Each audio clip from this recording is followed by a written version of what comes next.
Welcome, everybody. Welcome back to another riveting episode. Riveting to our two watchers.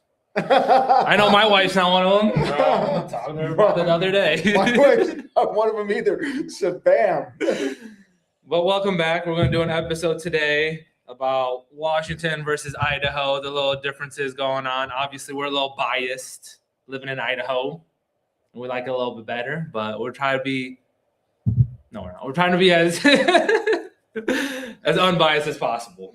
We are and we aren't. I mean, the fact of the matter is, I've got a lot of friends that live over in Western Washington, and in fact, one of my closest friends that lives over in Western Washington, he's the one that sends me the most information about what's going on over there. Yeah. And pretty soon, you start reading all these things. You're like, this can't be real. No. Like, they're not passing that bill. No, they're not going to pass. No, they're not going to raise taxes.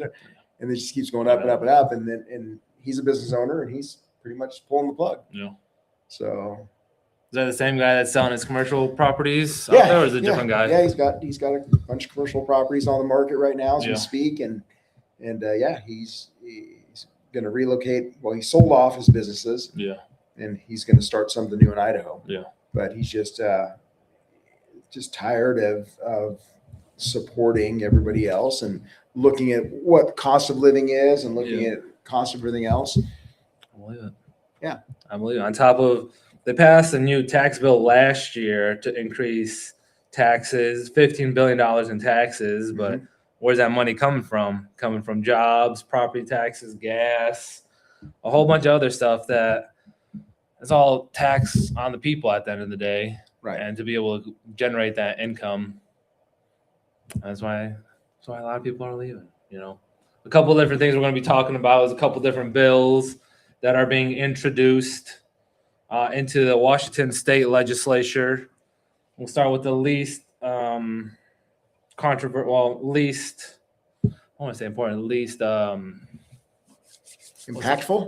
There we go. Thank you, Stan. And to the most impactful, right? The first one would be SB 5974, which is, I'm not quite sure what this bill is, but from my understanding, it allows state bodies to overturn the election of sheriffs in Washington state. And now on that is like people elect the sheriffs that they want into place. So it's by the people, for the people, right? Who they want in charge of their communities.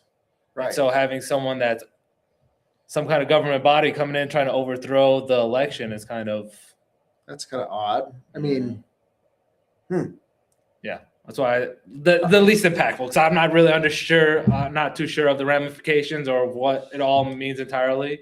Yeah, I mean, is it a case of if their state governing bodies don't like the guy, they just boot him out? To my understanding, that's what they're trying to say, or trying to come up with some law, or trying to come up with some powers for these state bodies to be able to remove them on a whim. So this goes exactly to what I was telling you, my buddy that sends me articles, and I read them and go, nah, that can't be real. That don't make no sense. You're reading it to me. Yeah. I'm looking at your notes. And I'm like, what? Exactly. And it's Whiskey Tango Foxtrot right there, baby. It's like and the next one as well is SB 5360, is an environmental criminal bill, which would grant the state attorney general to investigate, prosecute, and incarcerate tradesmen, farmers, and ranchers for environmental crimes. And what are environmental crimes defined as? Using Roundup? Maybe. Hopefully. I mean, that's toxic, but I use Roundup. But do you know the whole conspiracy between the whole Roundup company, the corporation? It's I'm not gonna say Monsanto. Yeah, right. Yeah. The Roundup is used. That same chemical is used for like oats to dry them out and to make them quicker processing for that kind of stuff. Right. So you're pretty much that. Eating Roundup at that point. Yeah, well, shit. So are those the people that they're going after? Lock them up. No, just kidding. I'm not sure exactly what it means, what kind of crimes, or if they're going to be creating environmental impact crimes, Well, okay, so I'm not going to say that I understand this bill or agree with it. Well, one thing I do know that, the Columbia River, big river that flows through the state of Washington, and I've been fishing there. Yeah. There's, tons of farming land on both sides of the Columbia. And maybe that has impacted the fisheries, the salmon runs, things like that. I mean, I don't know for a fact. I'm not an environmentalist, and I'm not the guy that counts the fish when they make the run every fall. Yeah.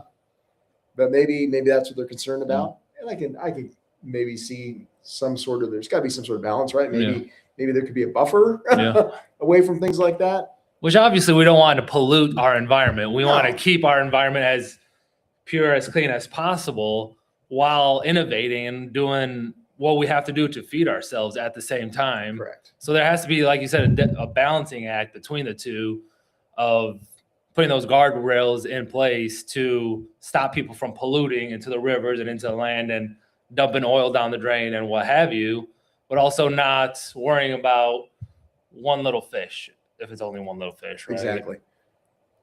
Or worse yet, giving the power to, I don't know the exact details on that bill, but are they giving the power once again to these governing bodies to say, Joe Schmo farmer over here, we found him guilty of using a bunch of Roundup, and we're pulling the plug on him and his entire operation? That's BS. Yeah, exactly right. And that kind of, like the whole California wildfire thing with the reservoirs that were happening. I mean, that was all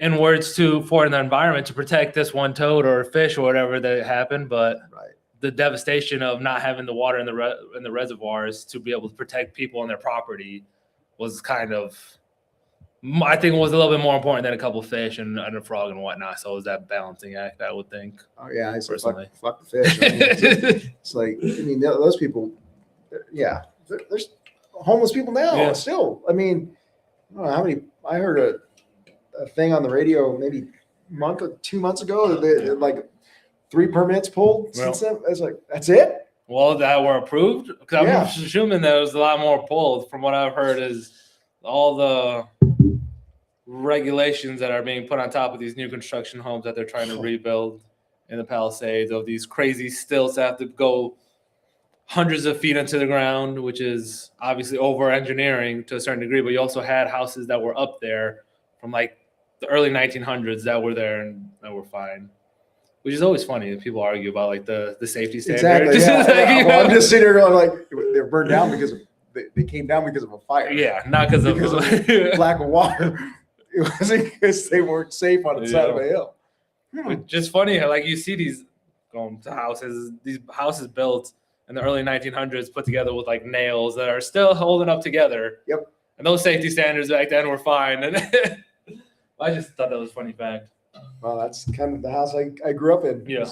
Turn of the century. And when my dad decided to do a remodel on it, we used nails. Were they structural nails, Stan? Yeah, probably maybe. not. Who knows? They were probably just stuff that he was toting around in the Navy for 22 years. Stole off some of the naval ships. Oh, that's high quality American-made Navy nails. That's exactly right.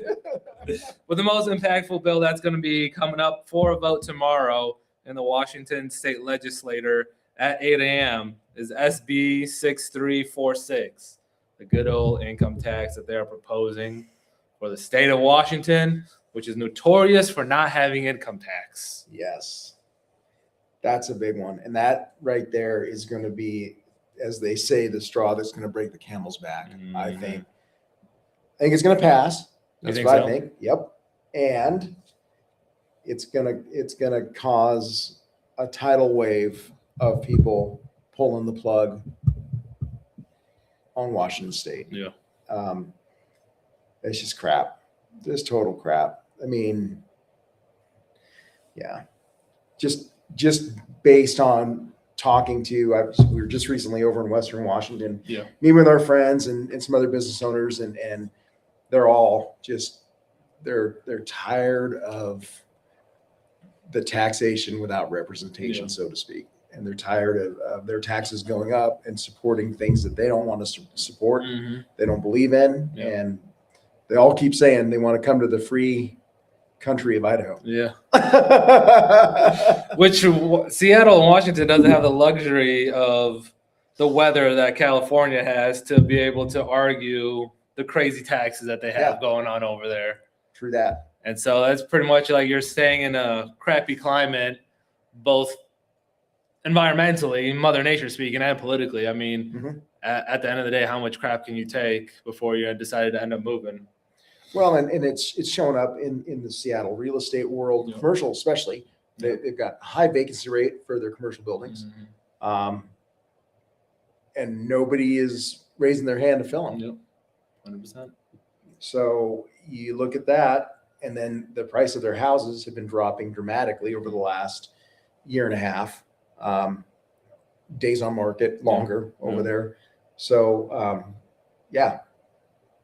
and you look at what we were talking about here, how consistent our prices have remained over the years. A little bit of fluctuation, but not much. Not like when you look at some of these states that are imposing laws like that. Idaho's been really consistent on being conservative and not, taxing the hell out of people. 100%. So, fun fact, I listened to a podcast, Patrick Bet David. Oh yeah. He was saying from his sources that even Mark Zuckerberg is moving out of California and bought a house in Florida. Yes. And it just shows you the wave of people are fed up with everything that's going on. And at a certain point, people will leave and people will move when it doesn't make sense anymore. Here's another fun fact on that. I didn't watch the same or listen to the same podcast that you did, but I watched one where Google is researching land in Florida to move their headquarters. I believe it. To Florida. Yeah. That's a big move. So well, that's from Seattle, right? That's where their headquarters is at now? Yeah. I think so. Yeah, I think so. Google, Microsoft. At a certain point, like you just can't take it anymore, and you gotta leave. Yeah. And on that same note of people leaving, is with what's going on in New York City with Mamdani in there. Is like that's where New York Stock Exchanges, all the financial. It's a financial hub of the U.S. and just seeing with 1 to 2 months of him being in office and what's going on and how many people are leaving and just a collapse of the city. I mean, you have Texas starting their own stock exchange right now, and you just see people end up moving, and people are going to be taking their businesses and their jobs to different places, and we're going to see a big shift, I think. Yeah, and that's the bigger companies that we're looking at and talking about. But you look at all the ma and pas that really get affected by decisions like all these House bills that Washington's trying to pass. I know a lot of several, family-owned businesses that they struggle anyway. And then you start imposing more taxes like that on them. They don't have a choice. Yeah. They've got to go find someplace else so they can work or just close up shop completely. Yeah. So, and small businesses to me are truly the backbone of our country. 100%. So, on that income tax, there was an Instagram page that you sent me over. It was the Washington Republicans. Yes, in the Washington. Senate, Yep. or in their legislature, and they're obviously opposed to this income tax and all these other bills that we're talking about. And they're sending out. They were sending the last couple of weeks of like a petition to to take these off of for them to vote on, to cancel them, right? To be able to not vote on them. And they've had over 101,000 people sign this petition against the income tax and all these other bills that are coming in that they're going to be voted on tomorrow. Wow. A state of about 8 million people and only 100,000. I mean, granted, that comprises of kids too and stuff like that and families, but I would think that number would be a lot higher. I really would. Now, don't get me wrong, 100,000 people signing for a petition is a lot. It is. But is it enough? Is it going to do anything? Is it going to stop them from trying to pass this bill? I say no. Probably not. We'll know after 8 a.m. tomorrow. See what ends up happening. Yeah. But on that of the proposed income tax, we did a little cost analysis of what it's like living in Idaho versus living in Washington. What you net. We didn't do it. Matt did this. I didn't do it. ChatGPT and Gronk did it. So I tried to review their findings and their sources. It's the best of my ability. I'm just a realtor. I'm not a CPA, so don't listen to me. But this is what it spit out, and from the sources that I reviewed, it looked pretty legit. So just going off of a gross income of $100,000 in Idaho versus in Washington, federal withholdings would be 17 grand on both sides. Social Security in both states would be 6,200. Medicare in both states would be about 1,450.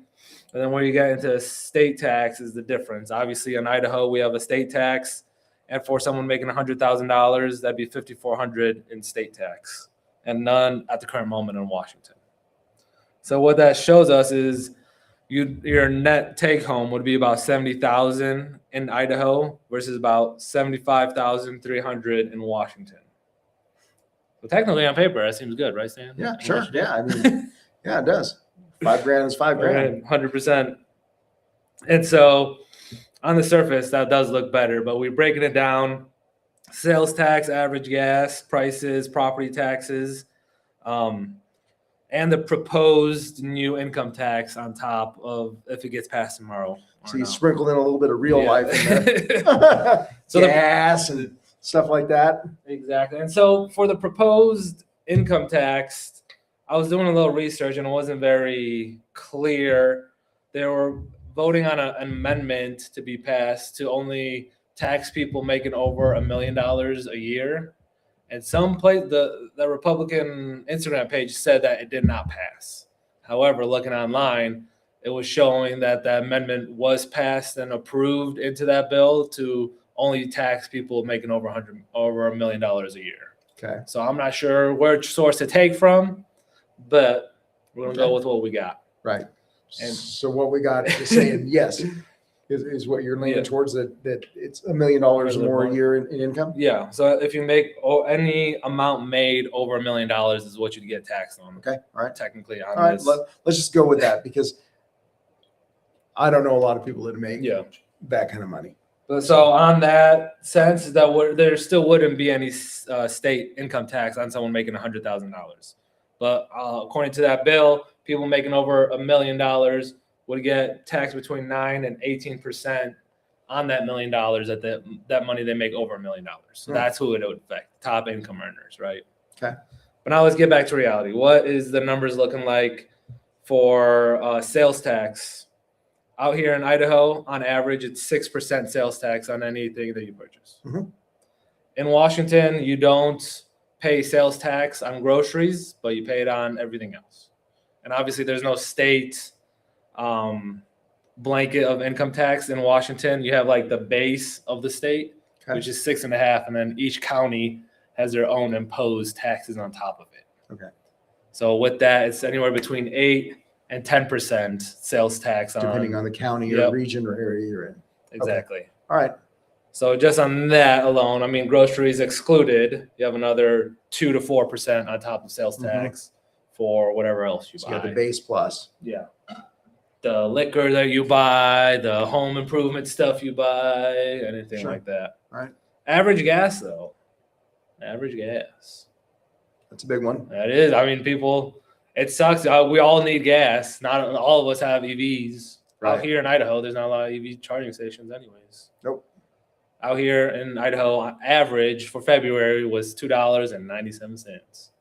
Okay. I mean, me and you have seen it cheaper than that. Yeah, we have. That's pretty nice. Just got gas Saturday. It was $2.85. I remember that gas station that just opened. Oh, yeah. That Exxon. Yeah, that guy was running a special though. So 99 cents. 99 cents a gallon. But even that weekend, it was like we had a low, and even Walmart had $2.17. I was like, oh, Walmart. Yeah, it was $2.17. But hey, not bad. In Washington, average gas price is $4.33. Damn. Ouch. And that's just from the environmental impact, the taxes that they put on it at the state level. Right. Because from the manufacturer, from the producer, isn't it the same amount? And it goes to the states. Yeah. And they impose their own taxes on it. And that alone, just a lot more, $2 extra, just to go over the border to Washington. That's prior to 8 a.m. tomorrow. Who knows what kind of shit show they're gonna pass tomorrow? I mean, yeah. Didn't you say there was an environmental one? Yeah, environmental one. Who knows what that So is? what else is hidden in there? They always got to hide something. Mm-hmm. Whatever happened to one bill, one issue? No. Anyways, property taxes.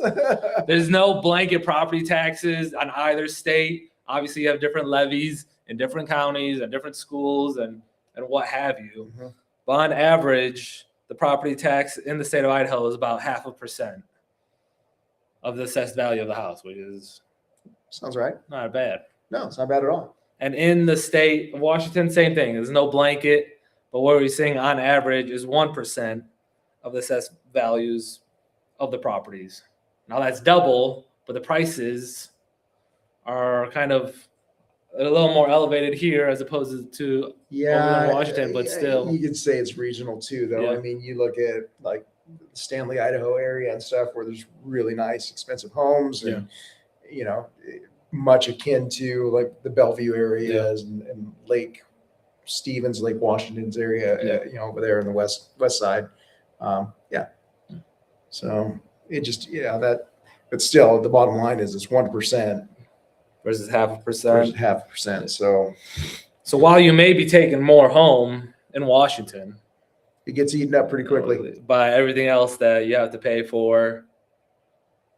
And do you think it's still worth it to live in Washington? No, you could change this from a $5,000 difference for me and make it $40,000 to the plus side of Washington. I wouldn't live in Washington as long as they're,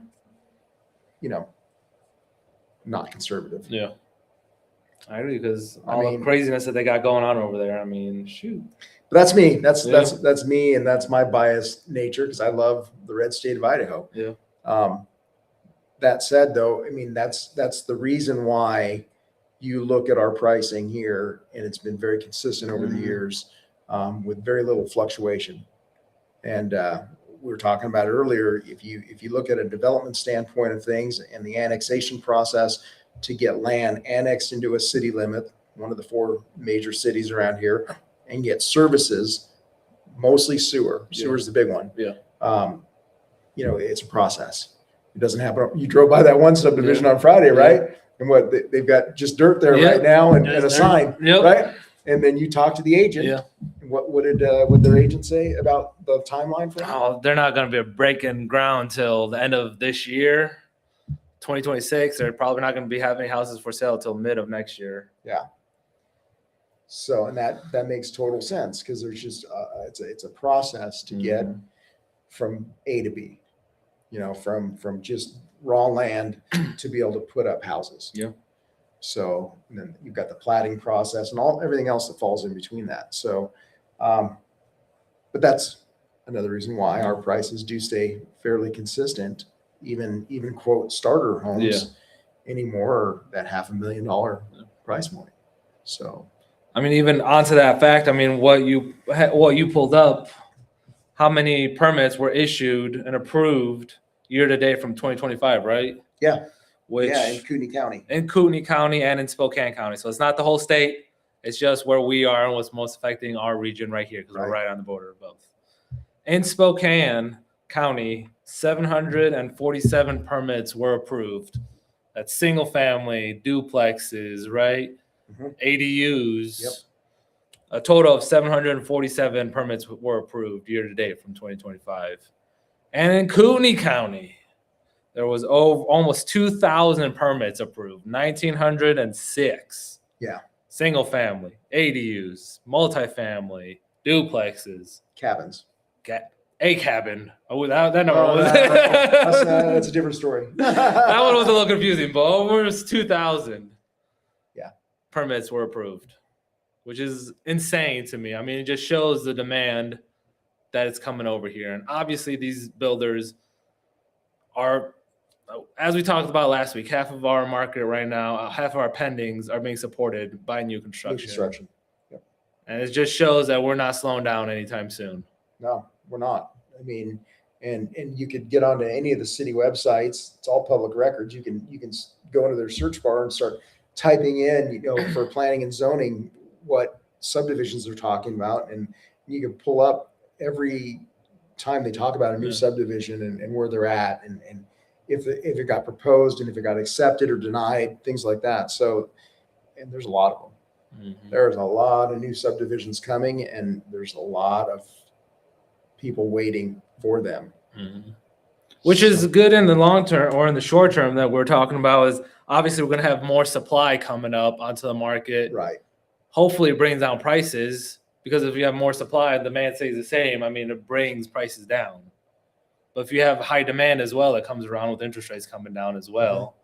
It's going to switch that demand or the supply curve real quick. Well, and we only touched on really, I mean, not to beat up Washington, you know, there's beautiful things in Washington. I used to love going over there on vacations, but the problem is you've got Washington and you got the same problems going on in Oregon. Yeah. Which is also one of my favorite states in the world to go to vacation on and go on trips and stuff. And they're doing the same thing over there. And I mean, you drive around and you see a lot of Washington and Oregon license plates in our area.